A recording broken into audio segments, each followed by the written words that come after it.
Welcome to the Transfer Exchange Show. We are live and we've had a casualty in the managerial positions. It's Erik Ten Hag has been sacked Got two here from and all. Manchester United. It's official. Erik Ten Hag has gone. Garth gave him 10 days or 10 games. He didn't last that long. Not quite. And he's out after the 2-1 loss to West Ham. Did the dodgy penalty decision do some Manchester United fans a favour? Some will say so. Garth is here to explain how he is feeling right now. I know it'd be mixed emotions. Obviously, he doesn't want to see a manager sacked, but I think he'd had enough of Erik Ten Hag. So enough of me waffling. Welcome, Garth, and welcome, Steve. All right, lads. See you, mate. Cheers. All right. Great. So what should I say? Welcome, The Walking Dead. It's Garth and Steve. Barely alive, which is why this show's good. These lamps are really hot, ain't they? It's hot tonight. These are warm, you know. Mute colour just quickly, mute that down to the blue. You know what I mean? All right. First and foremost, Garth. We're getting to the game, which seems to have cost Erik Ten Hag his job. But earlier on, we heard the news that Erik Ten Hag has been sacked at Man United. Possibly the shortest statement from the club you'll probably see. Not even. It wouldn't have even taken up a line on a paragraph. A few words from Man United, straight to the point. By the end of that game, did you see this decision being made? Did you think the writing was on the wall at the end of that game? I wouldn't. No, not at the end of that game, personally. The writing has been on the wall for a while, but that performance wouldn't be the one that I'd be like, that's the sackable performance from Manchester United. So, listen, the performances have been turgid. The displays on the field have been unacceptable for a while. So it's the straw that broke the camel's back. But Man United were desperately unlucky not to walk out with a win in that game. But that was the most cohesive I've seen Man United play, especially in that first half, for quite some time. So I honestly thought that come hell or high water, they'd stick with him until Christmas, unless obviously we started getting thumped left, right, and centre. But I mean, clearly, look, they've been looking for a manager since the end of the season, ain't they? They couldn't find the right man then, so they kept him on. Weird decision to give him the extra to extend the contract by the extra year if his job was so on the line, and that's cost us another 7 mil or whatever it is now. But no, personally, just on the performance, no, that wasn't the game where I walked away from going, that's it, he's done and dusted. Steve, we've seen the decision. Do you think it was fair of Man United by this time to make that decision to sack Erik Ten Hag? The decisions have not been going their way after a solid start to his tenure at Manchester United in his first season, getting Manchester United back up to top four, winning the Carabao Cup. You'd have to say that's a successful season, but the following season, dropping down to 7th in the league, eighth in the league, FA Cup, and a start to the season which isn't to the standard of Manchester United. Was it about time that Erik Ten Hag went and they started fresh? Yeah. I think it'd be it's better for everyone involved. I think even for for even Erik Ten Hag, I think it's good for him. I think he needs a fresh start. He needs to get away, start again. He's had too much pressure on him. The job's obviously too big for him, and I mean it's just better for all parties if they move on. But I mean, I think even when Ineos first came in, I think I don't think they ever really wanted him as managers, did they? I mean, in the close season, they was looking. We all know they was looking. They couldn't find the right person to replace him, so they stuck with him. And fair play to them for that. And they give him a chance. So you've got to say, they did give him a chance, but the results from the start of the season up until now, up until the West Ham game, they're just literally simply not good enough. And he's they're quite in their right to sack him. I'm similar to Garth. I was quite surprised that they sacked him. I thought he was at least going to get till Christmas now. I thought if he would have gone in the international break. Yeah. But obviously the West Ham game was the one that that they they probably had like certain games in their minds what they had to do, and obviously, they drew against Fenerbahce. They sort of got over the line against Brentford, and then lost away to West Ham, which is a game Man United should win. But no, they give him a chance, and it's probably best for all parties that everybody moves on. And Garth, 617 million, 21 players brought in by Erik ten Hag. This has to be a major factor in the reason why he has gone. The signings seem to, on paper, look like they've been better, but the results haven't sort of come from the signings or the expectations from those signings that you'd expect. Maybe starting afresh with a new boss that can coach their way with these players rather than looking to continue spending right now is maybe what they're looking for. Yeah, first of all, I'll say that according to Sky Sports, that's one of the reasons for his sacking is his inability to improve players once he's signed them. Like they're apparent again. Where this has come from, you don't know. Like it might just be conjecture, but the geezer was sounded pretty confident that this was first-hand knowledge. Lack of identity and style of play, we can all agree with that one. And his press conference performances. But yeah, the lack of being able to improve players. I mean, can we really name one player that's improved under Ten Hag? Well, we can go through the list in a sec. But not just transfers. Don't worry. Yeah, not even just the transfers. Any player, like people point to Diego Dallo, but he's still exactly the same player as he was. He's good on his day, but he's also a liability in defence sometimes. So, listen, his transfers have been obviously. Anthony's going to go down as. Is it the worst signing in the history of the Premier League? Like it's not. There aren't too many above it if it ain't. You know what I mean? Like there are not too many above it if it ain't. So no, it's up there, and you probably have to look at the amount that we spend nowadays. Obviously, you do work it out in ratio to comparison to what was spent back in the day. But you look at that sign, and you look at the Enzo Fernandez sign, and I know people aren't looking at Enzo Fernandez and saying, "Oh, he's a terrible player." But Chelsea spent 105 million pounds on him. And what have they got for that 100 million pounds? What have Man United got for that 80 million pounds? People can look at Anthony and say, "No, he's been bad, but he's not been terrible. He's just not been 80 million pounds worth of player." No, bro, he's been terrible. Yeah, he's been quite terrible. Isn't he? Yeah, it's no, been kind to you there. You jumped 2 foot into that one, brother. And I've got terrible, mate, for the last year and a half. Like again, obviously, he's got all of the situation in Brazil going down in his personal life as well. These aren't robots. That should be a part of the screening process. 100%. That's a different matter. That's a complete we can get into all of that on another day. The state of the boardroom level at Man United. I mean, the transfers have been appalling, and the other weird thing is he buys these players and don't play them. Why have we bought Ugarte? Why have we got Ugarte if he's going to revert to Casemiro and Eriksen against West Ham? That's not his signing, Garth. But then he's doing the one thing that you can't do, which is he's throwing his toys out the pram and he's doing a Mourinho. He's benching the player he don't want, even if that player is going to better our team. And you can't have none of that going down at that squad. You can't. But listen, it's time. The performance has been despicable. The transfers, we're about to go through them, so I won't go too much into them. But I think you can say there's been one unqualified success in them transfers. And it's this Ajax thing as well, Garth, isn't it? This Ajax thing he's got in his head, I want to play the Ajax football. So he's buying everyone from that he used to sort of already knows from Ajax. That's weird, isn't it? It's a weird I do get that, Steve. That's a man under pressure who's reverting to what he knows, and he's bringing in players that he knows or presumes he knows can do what the job that Didn't he do that from the beginning, though. You might say he brought Anthony with him, but yes, he's been. But again, because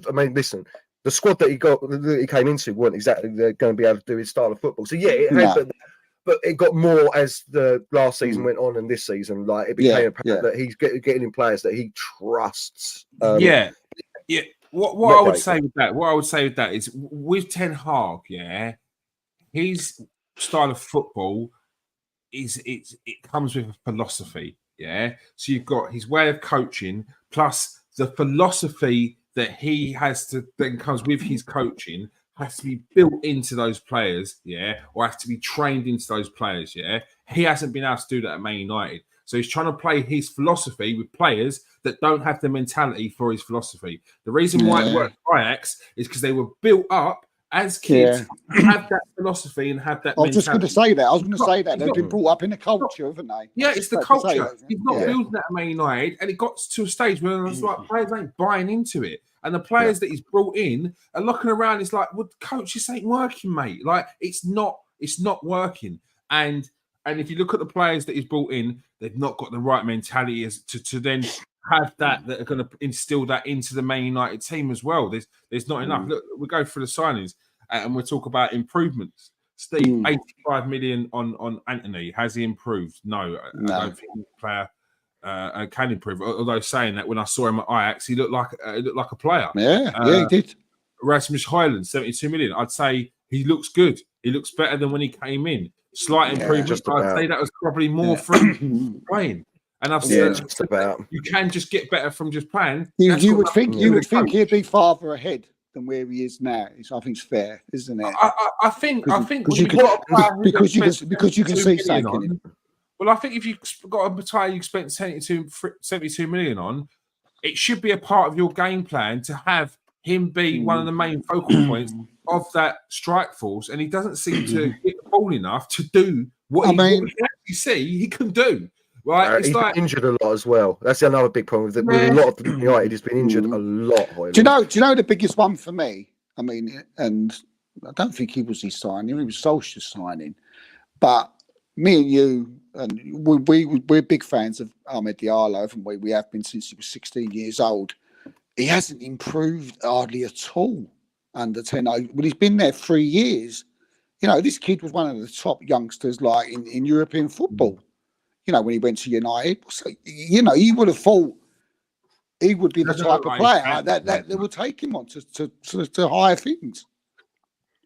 Yeah, we're not seeing it. Casemiro. The problem with Ahmed as well, I think he might be one of those players, Ahmed, whose potential is never going to be reached. It doesn't matter who the manager is. He hasn't been played. Solskjaer didn't play him. Carrick didn't play him. You know, Ragnick didn't play him. And now Ten Hag barely plays him. Ten Hag would rather bring Anthony on than play him. So we've had this conversation before, Steve. I know, like Nath, friend of the show, doesn't agree with us at all, but there's obviously something happening on the training field. I do think he thinks. I think he does think he's better than what he is, and I think he made that move from Atlanta to Man United too early. And he's just got a little bit big for his boots. And he's also automatically thinks he should be starting. And he's probably got a little bit of an arrogant problem and you know, that type of thing. So, yeah, you know, that probably could be it. I thought a stint at Sunderland and Rangers would have grounded him, you know what I mean? Oh, you would have thought so, mate, yeah. But if you think you're above them, then there's something. Yeah.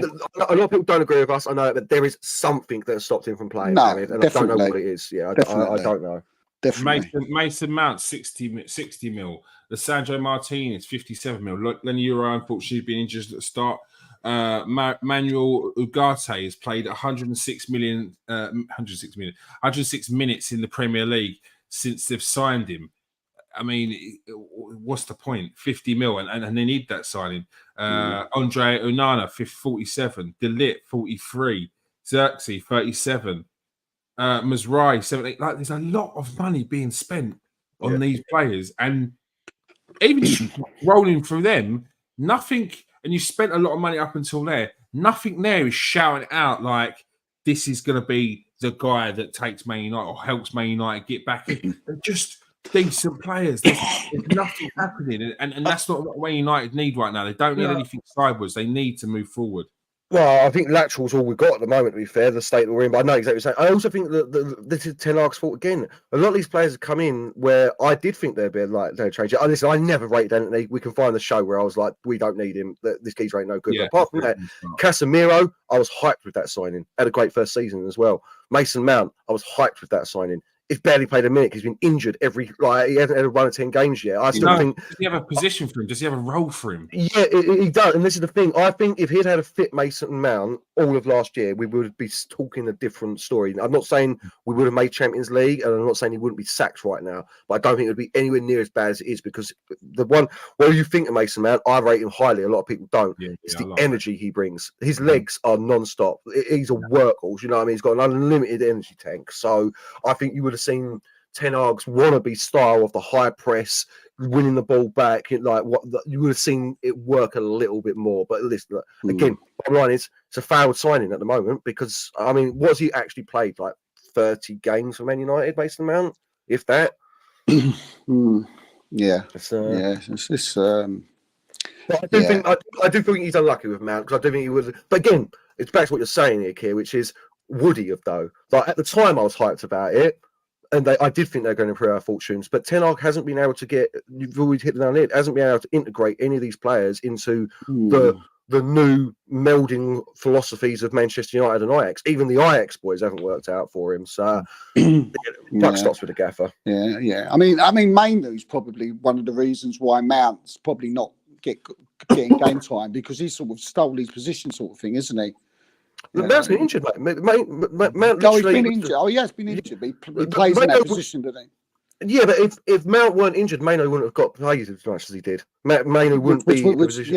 Yeah. Like, I know what you're saying, but no, because the moment that Mount's been fit again, he's come straight back into the team because of that energy he brings. Where's he played? He played. He played. Well, listen, when we got him, both him and Fernandes, what Ten Hag seems to like to do is have Fernandes as a right winger, but in fact he's playing 2 number 10s basically. Or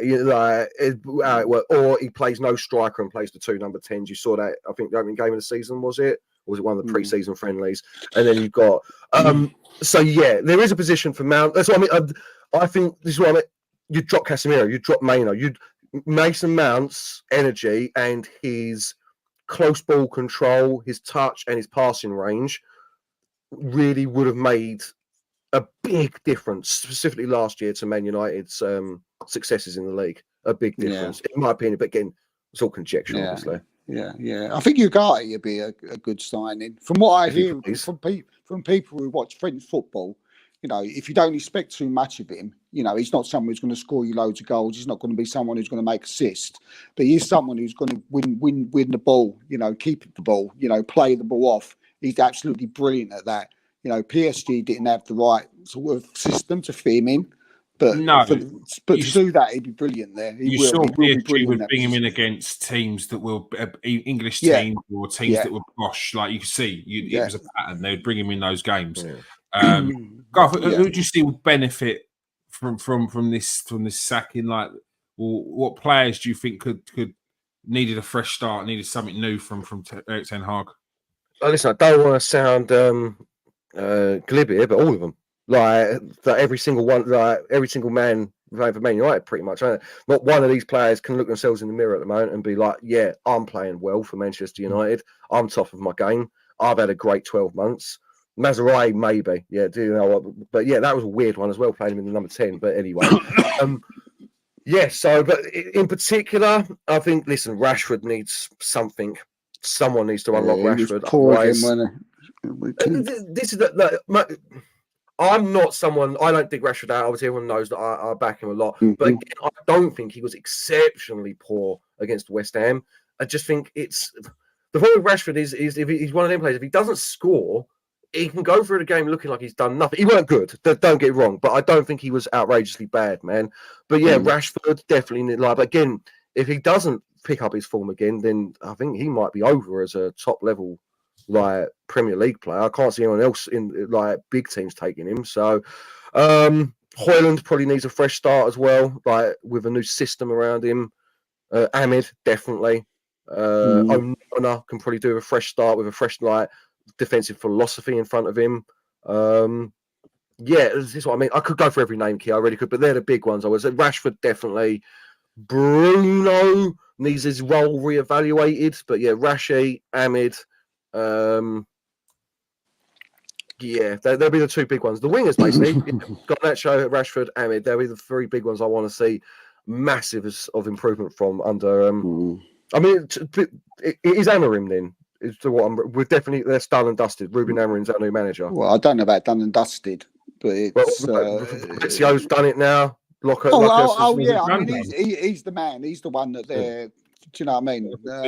Unless something's happened in the last 15 minutes, I think they're in talks. It's not done and dusted, but it's, apart from the paperwork, it's yeah. It's I think it's approach to a point. Verbally agree. So it's just a verbal agreement at the moment. The paperwork and everything. I think it's basically down to if Sporting, allow it to happen. He's got a release clause, ain't he? He's got a 10 mil management release clause in his contract, apparently, Amorim. So we'll see. Again, you don't know these things, but Sporting are a selling club at the end of the day. They are, you know what I mean? Like, they'll get as much money as they can for him. But so if it is him, his style of football, and we'll move into it, but Ugarte will definitely fit into that system a lot better because he likes to have a solid defensive midfielder at the base of his teams with and to be fair, Maino will probably do well next to Ugarte in that. But I worry because Amorim plays a very expensive style of football in Portugal. That's certainly this is the Xavi Alonso thing again. It ain't working. He ain't bringing that over to the Premier League 1-for-1 and starting that at Manchester United. No. Garth, on the Ruud van Nistelrooy, on the interim, do you see him staying in the backroom staff? How do you see that working with Man United? No, listen, everyone. I keep reading all this stuff from that. It was never Ruud Van's intention to come in and take the job. No, it 100% always was from the start. I don't think he stays on as Amorim's assistant. I don't think Amorim would want him. You know what I mean? It has to be a fresh break. And obviously, I know Steve's different opinions. I've never wanted Ruud Van as our manager anyway. Listen, Ruud Van is a very strong personality. Obviously, he fell out with Sir Alex, and that's why he left Man United. He fell out with the board and his coaches at PSV, and that's why he left PSV. He fell out with the Dutch team. Like he falls out of it. Like this squad ain't gonna. Personally, I don't think are gonna be take kindly to his style. People can say like I've seen the reports myself. He's great with the players. Yeah, but when he's the assistant manager and his job's not on the line. Because you've got to have that balance. If you're going to be the hard ass, your assistant manager needs to be a bit softer. But listen, he's a legend. I love him. You know what I mean? Like, it's weird how he was only there 5 years. You know, there's players that Man United had for donkey's years longer that I wouldn't put anywhere near the legend status of Ruud Van Nistelrooy. And I'm just worried. He may be a great manager, but I don't want to see him at Man United. I don't want to see him having the Solskjaer crying after 2.5 years because all of the fans have turned against you and like this and that. So, yeah, from what I understand about his managerial capabilities, Xavi Simons has said that he taught him everything he knows. There are players that speak very highly of him. There are players that speak, but there are also players and coaches that speak very lowly of him as well. So, listen, I'm pleased that this is just an interim position and not even with the option of he's coming in as manager at the end of it. I like the fact that Ineos are going out and getting a new manager in. Doesn't matter what Ruud Van does here for the next couple of months. Steve, what can Ruud Van Nistelrooy do in his short time while he is at Man United until the next permanent position comes in? Win the next game, mate. I think. Do you know what I mean? I think he's just got to, get him behind, sort of give him a kick up the arse and win against, is it Leicester, and then against Chelsea. I mean, if he can get wins against them, get them playing again, then. It's League Cup, isn't it? Sorry, Steve. I was probably my brain going there. I was like, Leicester, we ain't got Leicester. It's League Cup, isn't it? Sorry, man. Yeah. But that's all he can do. That's all he can do. I think Garth's absolutely right. I think he certainly didn't come there as an assistant manager, and the conversations that that happened when he come in, I'm pretty sure wasn't just for Ruud Van Nistelrooy just to come in for a few games and then see how Ten Hag goes and then on your bike. I disagree a little bit with Graf on the assess that he will leave when Amorim comes in. You think he'll stay? Sorry, mate?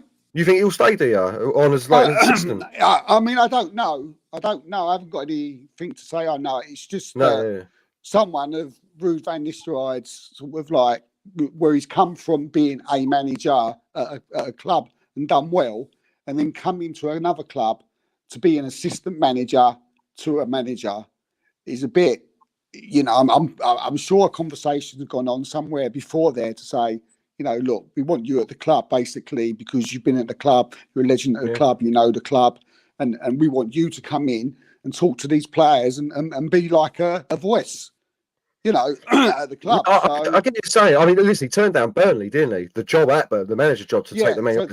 He loves Man United, but I just can't see. He's in, he gets the manager's job, and then he goes back to what? Like, does Amorim want him as his assistant? Are Ineos going to force Ruud van Nistelrooy onto Amorim as his assistant? Like, then you start getting into the realms of, I don't want none of that either. Listen, it's Ruud fan. I mean, a bit like Sir Alex. If he wants a job at Man United, he can have a job for life. Is Amorim that important to Manchester United where he can make the rules? I think if Ineos want Ruud, right, if they want him there, then that they could easily turn around and say, well, if we'll go and get someone else because I agree with Steve. That's what I don't want though. I don't want that. I don't want this, and I don't think Ruud would want that either. Like, you've got to have this man on your coaching staff. You've got to, otherwise you don't get the job here. I don't think no one wants that situation, I just feel what was said to Ruud for him to come and be an assistant manager at Man United.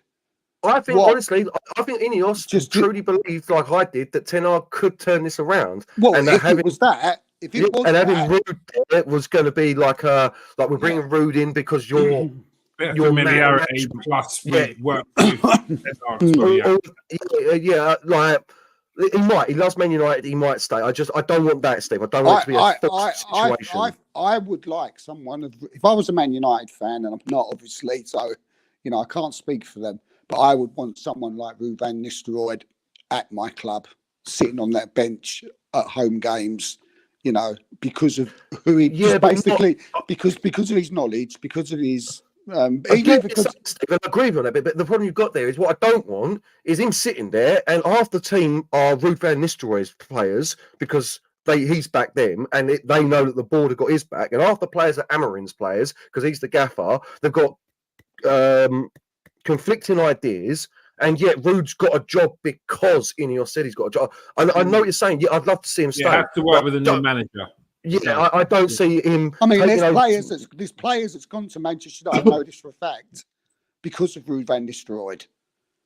So what type of Josh Mazurski? That ain't turned out no good, has it? Well, no, he's only been since the start of the season, Steve. The Arsenal guy went to the young kid. He's got there because Ruud van Nistelrooy was the voice. And because we're paying him 30 grand a week, Steve. Look, mate, it's always some buts. I'm just saying, I know you're saying, but I can't agree with you that Ruud van Nistelrooy should be forced onto the new manager by Ineos, no matter the situation. I'm just giving the possibilities of reasons why he could stay. Yeah, I can't agree with that possibility. I can't agree with that. I'm not saying it's a thing. Personally, the only way that I can think that he would leave and they wouldn't want him leave is if they've said to Ruud, we trust Ten Hag. He's going to go and do the business. We trust him. We want you to be his coach. I can't see that. I can't see Ruud van Nistelrooy go to Manchester United and be an assistant manager to Ten Hag without having some kind of. I suppose, if it was me, I would want a little bit more than that. Do you know what I mean? I'm not coming just to be Ten Hag's assistant. What are you doing here? What else? What else? Work. He loves Man United. I can see it happening. He's not even been a manager for a full season at a club, Ruud van Nistelrooy. He's not a manager. I don't see it anyway. I can easily see them saying, listen, we need an assistant. We need someone with your knowledge. We need someone He's got what I'm saying. I think what it is, from what people I talk to, he's got a voice. Right? Yeah. He's had a voice since he's come into that club with talking to the youngsters, talking to certain players, having a say. Ineos have listened to him. Now, you might be right. Amber may come in and he might say, sorry, Ruud, off you go on your bike. But I know, he has got a voice. And he's there for a reason. I think that's how it's got to be though. If the new manager wants to bring in his own coaching staff and he wants a fresh start, then he may get a different job. Then that's the way I think it's got to go. We've seen it with managers where they've picked certain people they want to stay. They've gone there. They've gone, hey, gone. You can stay. You work. You don't. And I think you'll see that over time if he does come in. And I think that's a sign of a strong coach. If he does come in, he sees what he's got there and says, "Nah, do you know what? This isn't going to work." And I think that's probably the best. To be honest with you, though, kid, we saw it with Moyes after being there for however long. When straight away, boom, everyone get out in with my staff. It was like a massive culture shock. When really you should have gone, okay, let's get my staff in. This is what they do. Okay, you don't want to work that way, you're gone. You're not working. I don't like the way you work, you're gone. Okay, I like the way you work. And I think that's what he's got to do. But going by his. Sorry, Steve, go on, man. No, I was just going to say, going by his press conference that I listened to about 10 minutes before we come on, he would sit on the touchline in a Clans uniform, to be Manchester United's manager. So, I think he's like. Oh, he wants a job. I don't disagree with anything you say, Steve, apart from I don't like the idea of the new manager not being able to say, no, I don't want him, no matter what. He might want him. 100%. I agree. He might want him. We don't know. It's just exactly. If that was just beautiful for everyone. It's Ruud Brent. I want him at the club, but a new manager needs to be able to pick his backroom staff, in my opinion. We've seen the reports that Man United approached Sporting for Ruben Almiron. They're looking to hopefully tie up compensation for the Portuguese manager. Do you see potential him bringing players from Sporting Lisbon? What do you think on his style? Do you think it works? I mean, obviously the player one, you'd be rubbing your hands at players like Victor Gyökeres potentially join. Let me just see your face. Victor Gyökeres potentially hopefully in the future. A player that's been working for a while now. Is this an appointment that you think would excite Man United fans? Well, listen, from the groups I'm talking in, no, it's not. I've seen a 60-40 on the underwhelming side, to be quite honest with you. There are people that are very excited. There's enough people who are just excited to see Ten Hag leave, to be 100% with you. But myself and Alex in one group are both very underwhelmed by the idea of Amorim. It's not the sort of manager I wanted. Everyone knows this. I don't know that much about him. I've done a bit of a quick deep dive on him today. Just to have a look into him and see what he's about. I did a little bit when he was going to be the Liverpool manager. His style will not work in the Premier League. His philosophy will need to change. We do not have the personnel in this team to suit his system in any way, shape, or form. Really loves his wing backs. We ain't got one. So yeah, he's an up and coming manager. A lot of hype around him, but there was a lot of hype around Ten Hag as well. People keep telling me that, he's won stuff in Portugal. Yeah, Ten Hag won stuff in Holland. Similar league, isn't it, Garth? Similar league.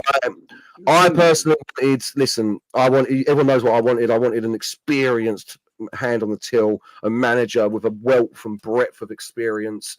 I don't need another roll of the dice. Let's see what he can do. His philosophy is so different to Ten Hag's that we're going to have to spend 200 mil again over the next year. And then another 200 mil next year just to get the players that he wants. I mean, Gyökeres is 86 mil minimum free release clause. If you don't pay that, you're still talking 70 mil for him. They could easily just look at our score and be like, you paid 72 mil for Rasmus Højlund. He'd scored 9 goals. No, you're paying us the 86 mil. Sporting, who else they got? They've got a couple of good centre backs. Sporting, haven't they? Diamande, if he's still there. I haven't looked in a while. And is it Goncalo Ignacio? He was a good player as well. Don't need centre backs at the moment. Full backs, I'm not sure who they've got, to be fair, off the top of my head. It's very unusual, isn't it? And the players that especially a club like Sporting, I'd be surprised if other players would come and and join them. Well, maybe I've got good links with Sporting, haven't we? For a start, we have got good links. That's true. Yeah. You think Bruno, Cristiano, Nani. 100% they've got links with 100%. It would be these relationships are built off of those signings and the way they've gone through as well. Man United but sporting players will be talking at Man United. The problem you've got though with Gorkis is that that's the end of Højlund. Højlund's now a backup striker, and we spent 72 million on him last year, and he had a decent year for a 20-year-old who was injured. He scored 16 goals. So this is the problem with Man United. Like, ultimately, Højlund, in terms of Man United, at the age that he is a backup striker. Yeah, you look at the fee that Man United paid for him. That's not backup striker fee. But as a player, you'd be looking at Højlund and being like, he's your backup striker. You've got someone in your team of the stature of who's one of your best strikers in the world or in the league at the moment. That's what Man United usually have. That's what they've had when they've been successful. I know that Højlund isn't. This is the problem with Højlund. He's not a backup striker. He's in between. Striker, but he's in between. I think Man United used to give him time. I think that's what it is, isn't it? Yeah, Man United. I'm sorry that you got to give him time. Like, I mean, you're not going to lie. Is he scored more than Havertz last year? And you two been banging about Havertz being one of the best players. No, Ireland will played less games than Havertz and scored more goals. He's already scored this season. Like, he can be a good player. You can't go out and just replace him with a Goikis because we spent 72 mil on him. Like, unless we're going to sell him, unless we're going to Lukaku it and get our 70 mil back. Man United don't roll like that no more. You can't do that no more with the FFP the way it is. I don't see it. Then they've got to be getting in goals from their other positions. Then, yeah, well, they've got to be feeding the man. Like, you've bought a big, strong, tall centre forward. You don't cross the ball into him. You don't pass him into the area. Like, he's always desperately looking for space. Listen, I agree. I don't think he's going to be a top striker, but I don't think you can just replace him now, a year and a bit in. No. When he's had a half decent year last year. I think what he means, though, Garth, I think United are probably used to someone like Gakiri's, who, look, it's the Portuguese league. We never know, what player. We didn't know really what Ireland was going to do. When he comes to the Premier League, you're never really sure. But Gregori is a 30-goal a season striker, right? He hits 30. He's unbelievable. His numbers are better than Ireland's. Right, fair enough, different league. But I think, like, in a normal situation in Manchester United, Gregori would be your main man with Højlund, behind him, which would perfect, ideally be ideal. But I've heard this about Gregori as well, though. Before, I was just making sure I was right. I know what you're saying. He's had a good year and a half, but he was bang average at Coventry. He was bang average. Yes. No, he weren't bang average. He was their best player. Gary is necessarily the best example because he's only been playing in the Portuguese league. But I'm talking about when you look at the Man United strikers, when Man United have been successful, even when they weren't winning the leagues and they were competing. Yeah, but where was the front? Who was your front line? Were these any of those players in your front line a player who you are potentially could be a decent striker? They weren't. Yeah, but you're talking about Man United. They're pomp. Like, you can't. Let me ask you this: apart from Gorkis, who else are we talking about that Man United can bring in? That Man United could bring in. Yeah, that's going to be. I mean, again, he's only ever bagged more than 20 once in a season. Gorkis last year. Like, I mean, I'm sorry. I get that he's done well over in Portugal. I get it. And I know that you boys have been hyping him because you hoping he comes to Arsenal. And you boys, when I didn't even bring up Goikiris, I said one of the top strikers who in at the moment. Who? If Man United, if we're talking about, let's say Man United, they stayed in the top four. Because that's where, if you're talking about players where you could buy players that are going to be pushing you towards moving back into the top spots, yeah, as in you're going for the league. You've got to be talking about when you're in the top four, because there's no point in saying it now, because you're not going to get that player now that's going to be the player that I'm talking about in the top four. But you'll be talking about players like Ollie Watkins, players like Isaac, players like, and that's just off the top of my head because I don't think about it in the English league. I'm trying to think who else is. I can't even think of strikers at the moment. There's not too many, but there's probably about 5 or 6 in and around Europe that are more than just could he be, because I'd say that Goikiris is still a could he be. You're having to get him to talking about players who are the best in the league at the moment. So you have to be talking about what Man United would normally do, buy the best in the league. So yeah, it's the Watkins, it's the Isaacs. They're the players, and I think Man United could attract those if they are in the top 4 and they are pushing forward. Yeah, but you listen on a hypothetical of if we're in the top 4. Like, I know what you're saying, but this started from, would I be looking to bring in Gorkes? Would I want that? That's where the conversation started about Amorim coming. Would he bring these players over? And I'm sorry, no, I don't think that you should replace Højlund after a year and a bit when he's done all right. Like, he's done half decent, and I'm sort of like he's a backup striker. May have quit my backup a little bit. He's not a backup striker, not even to Man United, especially not at the moment. No, it definitely has got your backup more than a bit, because you've taken it as I'm saying that like Højlund's trash or something like that. I'm not. I'm saying that in this normal Man United team, Højlund would not be a player who would be a Man United week in, week out starter. You keep saying it's normal. Normal from when, here? 2012? Mate, even last year when you got into the Champions League, Højlund was not a player that Man United would normally buy if they are pushing forward once they've got into that Champions League. I disagree. Didn't he finish the Champions League as like third top goal scorer in the Champions League? Yeah, but you're talking about. I'm talking about. Yeah, you want how old is he? How old is Højlund? How old is he? 21. And that's what I'm saying. You talk about Watkins. Watkins is 29. Like, so what? We're going to go and drop another 100 million Watkins for a year and a half, 2 years. Is that 120 million? You asked me to go players. What kind of players at Man United? That I also said Isaac. I mean, like, actually, who we could get though? Who we could get? Like, actually, like, go out and buy Isaac, 120 mil, 100 mil, whatever it is. Like, I'm sorry, like, I know what you're saying. Like, I agree with your principle that in days gone past, Man United had a guaranteed 20 goal a season striker up top. But mate, we haven't had that like guaranteed for a long time, a long time. We've gone from Cavani to Ibrahimovic to Ronaldo. We've had Martial there for 10 years. We've had this. We had Weghorst. We've had Igalo. Like, mate, honestly, it ain't. I know what you're saying, but the biggest mistake. If you're asking me, do I keep Højlund or go and buy Watkins, go and buy Isaac, go and buy Gorkes? No, I'm keeping Højlund for another year. No, definitely. I don't agree. Definitely. I like Højlund, right? But to me, he's an upcoming striker, a young upcoming striker at the moment. And Manchester United do not need, at this time, up front, leading the line, an upcoming striker. They need something more than that. But I'm not saying that's Gorkes.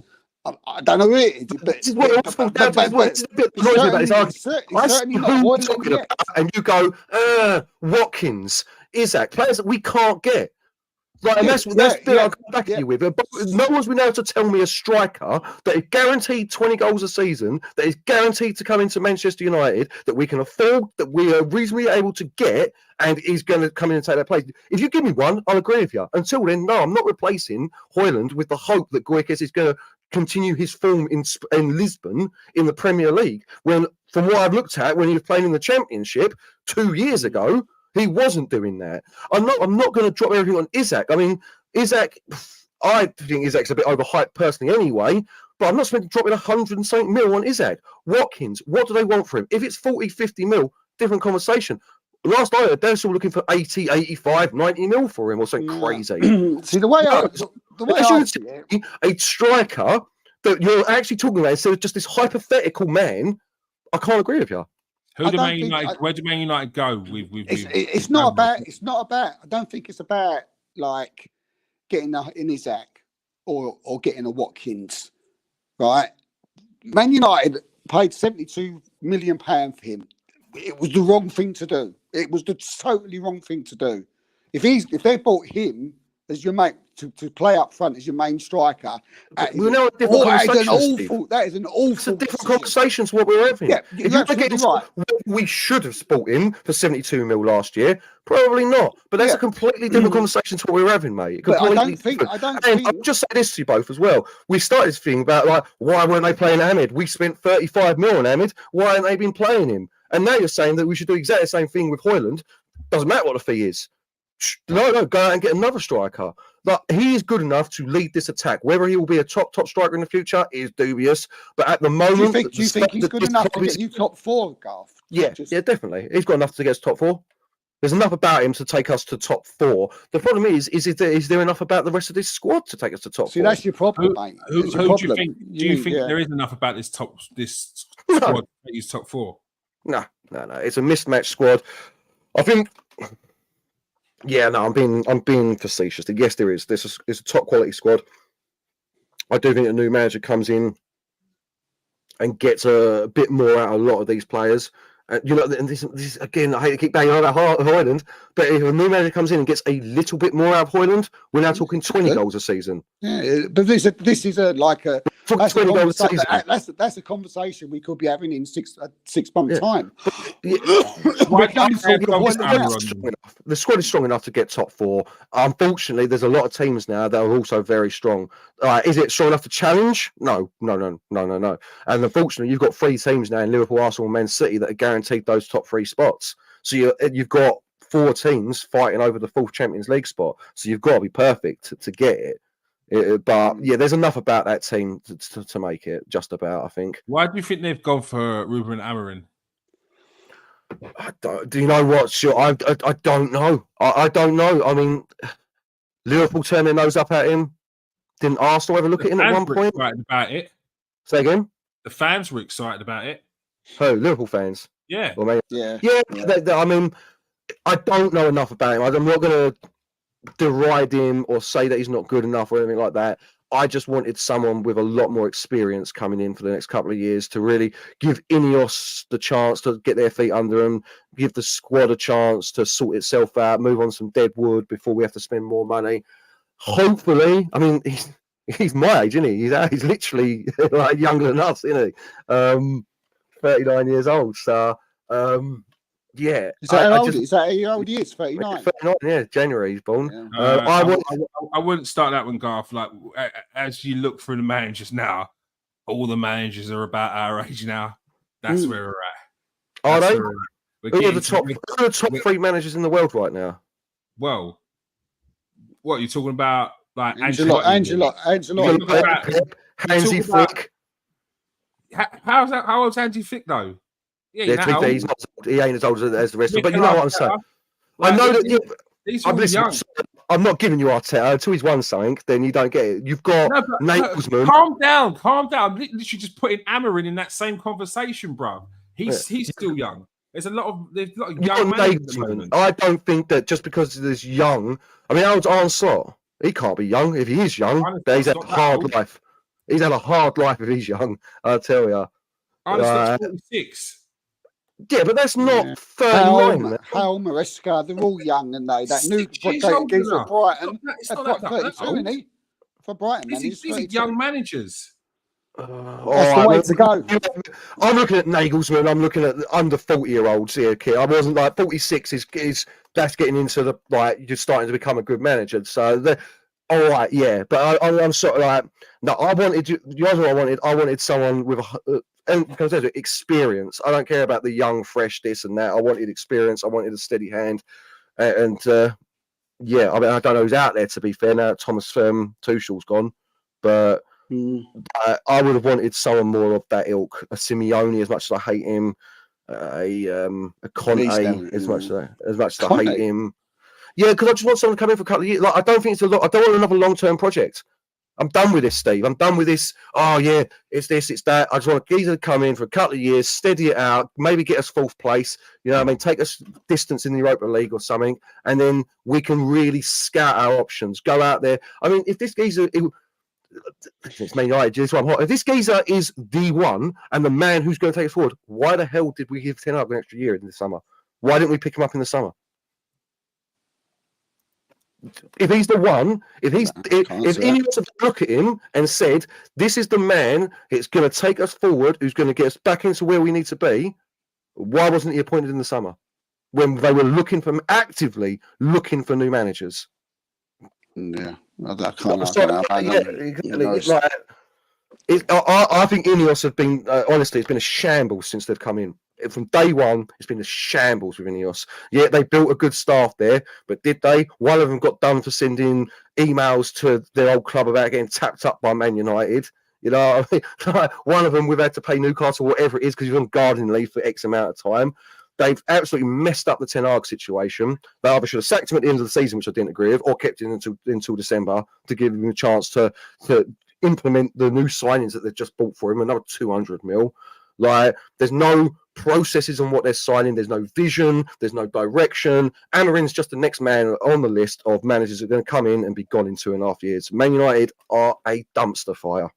Well, look, when you look at the managers around Europe now, yeah, like if you're talking about experienced managers, Conte, it's mate,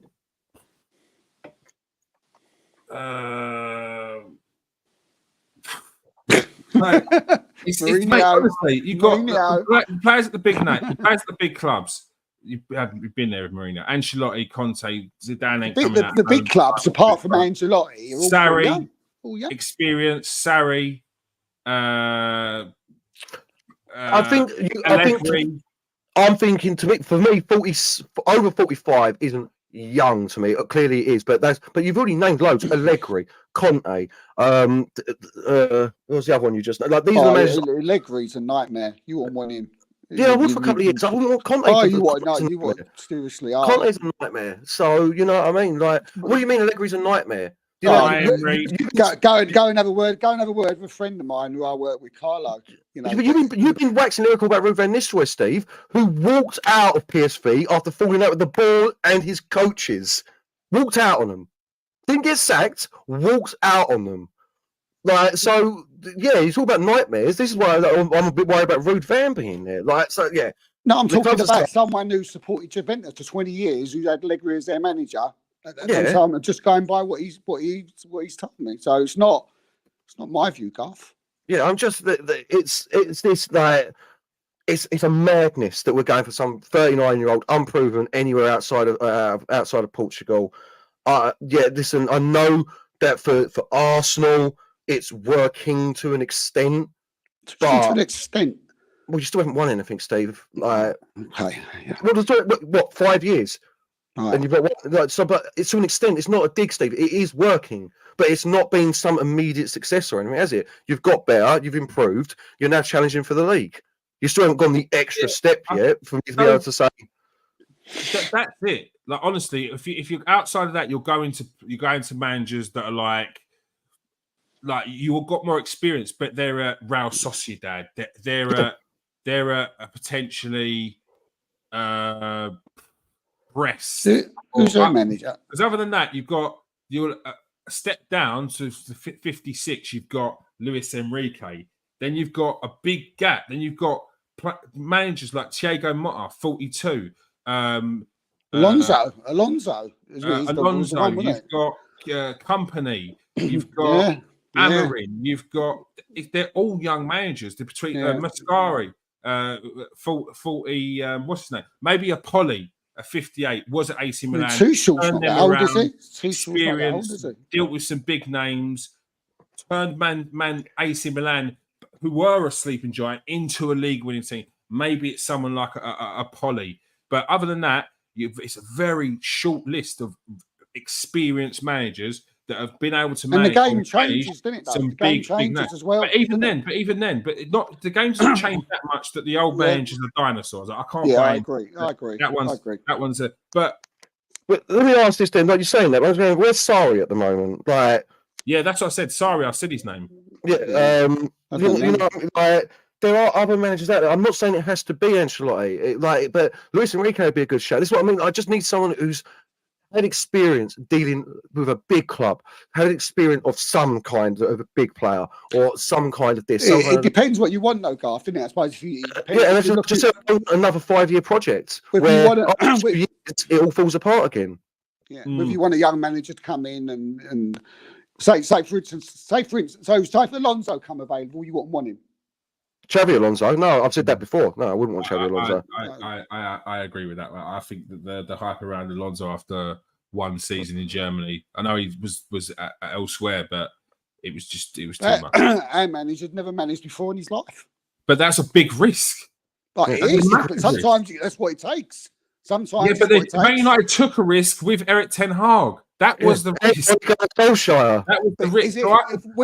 When you look in hindsight, though, Kears, if you look in hindsight now, knowing what we know, some people might turn around and say, "Well, yeah, it was the Dutchley, weren't it? What did he actually really?" Yeah, but he was. They also had Ole Gunnar Solskjaer, who at the time we thought was not successful. And when you look back, he actually did all right. He actually did all right. He did, yeah. He did all right. It was Cardiff and Mulder. What's the Atlanta manager? Gasparini.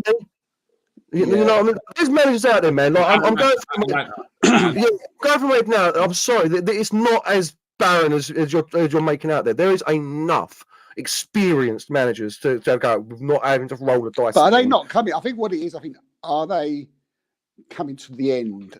I think most clubs now are looking for a process. They're not looking for the quick fix, are they?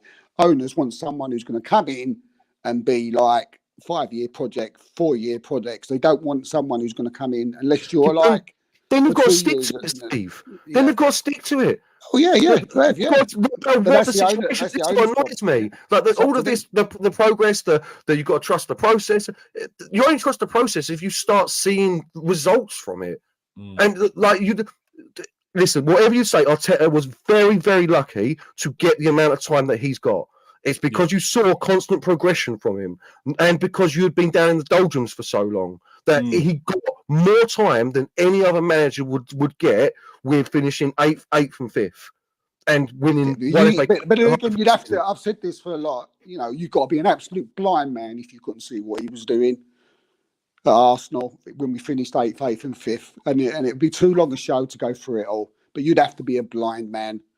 I have to get discouraged, Steve, because there was you can find many respected journalists who were questioning. Well, respected journalists who ain't got a clue. Yeah, and many pundits that were questioning that point, and many Arsenal fans that were questioning that. You can't be like, you both have been blind. 2 seasons of 8th and 5th for any team of our stature is unacceptable.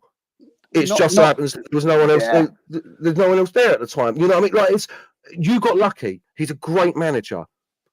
What's the chance that that's going to happen again? I know it's whatever way you go, Garth, is a risk. I mean, that's what I think you get in a very calculated just by going with someone who's been there and seen it and done it before. Yeah, you ask Deschamps to come away from France. You ask. I do get it. Especially when you. And then what happens when you've got a team and you've made the team and they're there, and then you leave, and then someone's got to come in and pick it all up again. To be honest, that's what Man United have to deal with. With the sporting directors they've brought in.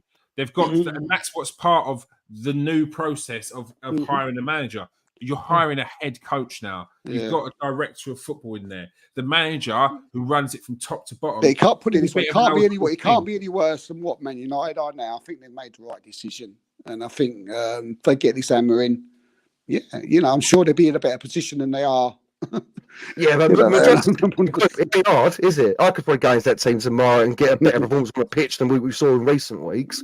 But we disagree fundamentally on this. I think there's enough managers. What's the Italy manager that was at Napoli? There's enough out there for me, and you're still like Unai Emery. Go and pick the bank and bring Emery in. Yeah, I did say Emery's name as well. I did say Emery. I'm sorry to take a massive gamble on some geezer from Portugal. I don't see it. And I don't see Ineos sticking with the process. He's got to come in, deal with this team of prima donnas. Has he got the minerals to do that? We all thought that Ten Hag had the minerals to do that because of his apparent hard handling of players, and it didn't work. You know what I mean? Every Ronaldo fell out of him, Sancho fell out with him, this player fell out with him, that player fell out with him. So I can't deal with it anymore. I really can't. As you can probably tell, as this show's maybe half hour. It's not people. It's not. We're cutting off now. So short term, what you just want to see some wins, get the morale back of the fans, get the team on the straight and narrow for whoever's coming in. Is that 9 managers now, including Alex? Since Alex 2030. I mean, are you including Giggs and Carrick in that? Carrick was not Giggs. 4 games, 3 games, less games than Giggs. Take him out then. So what you had? Van Gaal, Mourinho, Solskjaer, Ragnick, Ten Hag, 6. If you count Ragnick as well. It's the right mixture, isn't it? It's like you've tried every type. That squad shows you that. The squad shows you that. That's what I mean. And then you bring in. This is what I'm saying. If I was in I'd have a look at the players that we've got and be like, what manager fits these players? And in my opinion, looking at what we've got there, you're probably talking Simeone. As much as that hurts my soul to say. Yeah. It's quite defensively, it's got the structure, it's got the athletes. I do get that. That's probably why you're saying the Conte as well. He'll be there till he's 80, Simeone. All right. Always be there. That is all we have time for. As we said, Erik ten Hag has been sacked. Ruben Nistelrooy is coming in as interim manager, but Manchester United have contacted Sporting Lisbon manager Ruben Amorim to take over the job. Compensation is being spoken about as we speak. So more news will come of that very, very soon. That is all we have time for the show. It was meant to be a quick half-hour show, but as I went on some rants. Yeah, I had to get some things off my chest, lads. So thank you for that. It's cathartic. That's making me feel good. There, I've been a lot better now. Make sure you hit that like and subscribe if you are new to the show. If you are a regular, press that like button. If you are watching on Twitter, here we go. They're dying now in the background. If you're watching on Twitter, smash that like and smash that retweet. Appreciate the support. Peace out, people. Oh, thank you for joining us tonight, obviously, on your deathbed. Especially tonight. Thank you for joining us tonight. Yeah, cheers, mate. Cheers. All right. Peace out, people. Stay safe and wash your hands.